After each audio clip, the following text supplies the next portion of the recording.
Hello everyone, this is Flynn. In this video I'm going to show you some updates I've made, including implementing a graveyard system. If you want to go check this out right now on my map, I've implemented a graveyard for each player.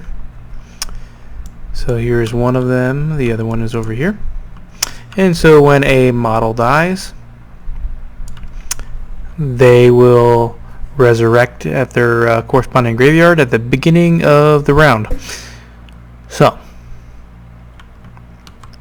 another thing that you can see that I implemented here is I put some nice range boxes or range discs on the mana wells, so now you know how far you need to move to be able to capture these mana wells. Alright, and one cool thing I finally implemented is when you click one of your stupid models, you can click through another model to land that model. I'll show you an example real quick here. And ability phase.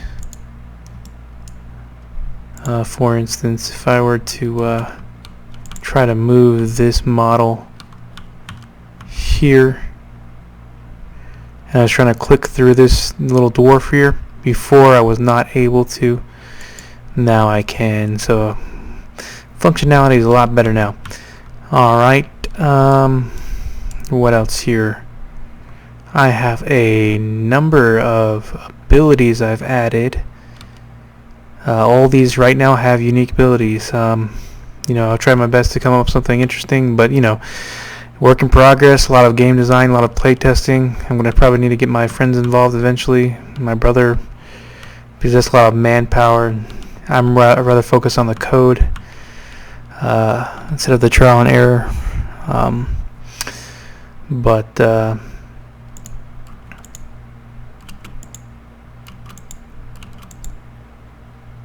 Let me show you something real quick here. I want to show you, I want to show you what happens when a model dies. So here's a little dwarf. This is the Hazmat dwarf here. Let me just kill him real quick. So I can just give him 0 health, and he'll automatically die. Hazmat has been slain.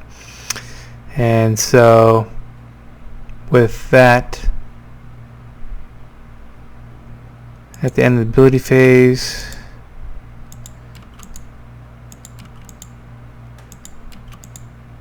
so about to end the last turn on the grab objective phase, and then a new round is about to begin. So let's see what happens to Hazmat. There he goes. If you can see, he spawned over here. And now you'd be able to do things with him as normal.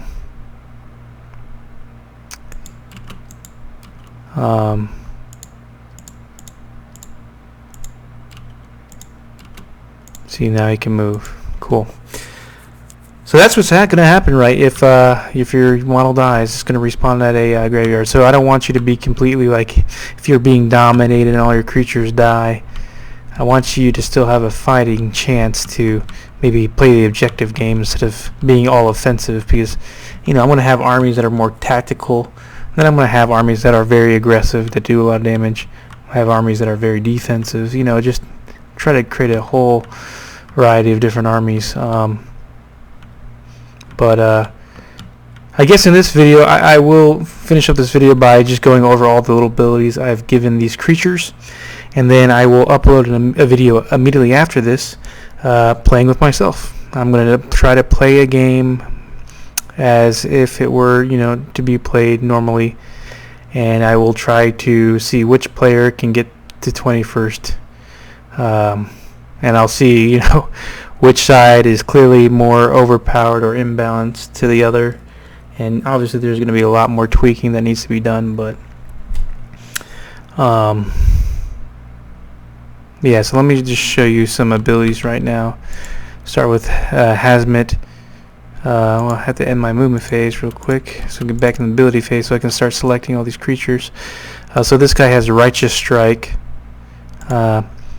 You know, his range is 5, damage 4, so it's going to do a lot of damage, and you need a 4 or higher. Now, I switched all my abilities rolls and objective rolls to be about 4 or higher, so you half the time you're going to fail all these.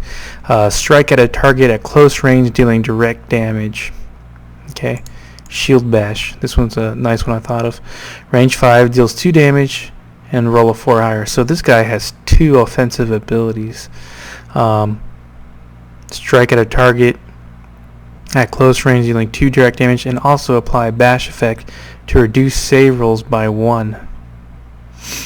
So that's pretty cool. So it does an effect and some damage. Here's this little miner here. I give him an ability called Miner Frenzy. Cast a buff to self to increase grab objective rolls by 1. So this guy can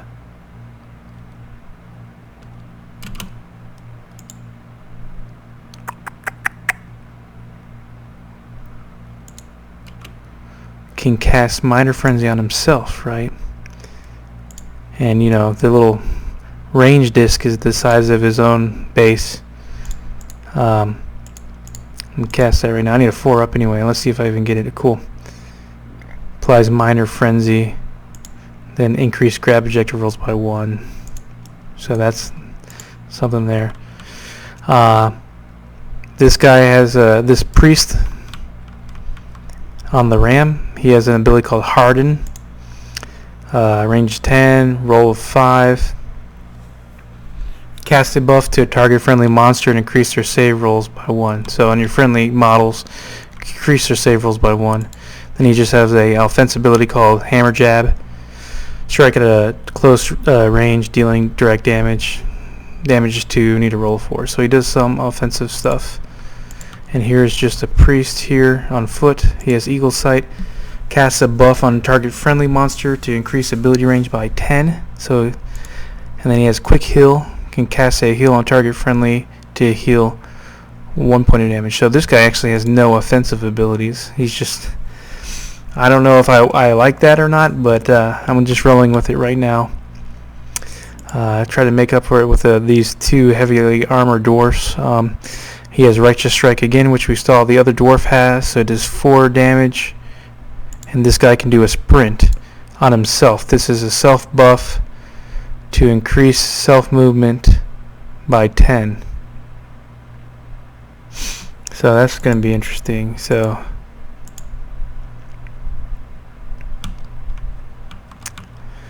and then this guy right here, he has Snipe and Speed Haste. Snipe, just a very long ranged attack. He only needs a 3 instead of a 4. I gave him that benefit. It only does 1 damage. It's just a little arrow guy. They want him to do too much damage because he's pretty good long range. Speed Haste, and this guy can move really fast. So this is very a utility kind of model. And the catapult here, he has Long Throw and Spear Jab. It's this little spear guy here. Can deal 2 damage at close range. The Long Throw is range 50, so it's massive. It pretty much on turn 1, I think you'll be able to reach the dwarfs. And it does 1 deal of area effect damage. This little warrior orc right here, Zigzag, he has Savage Strike, strike at close range, dealing direct damage.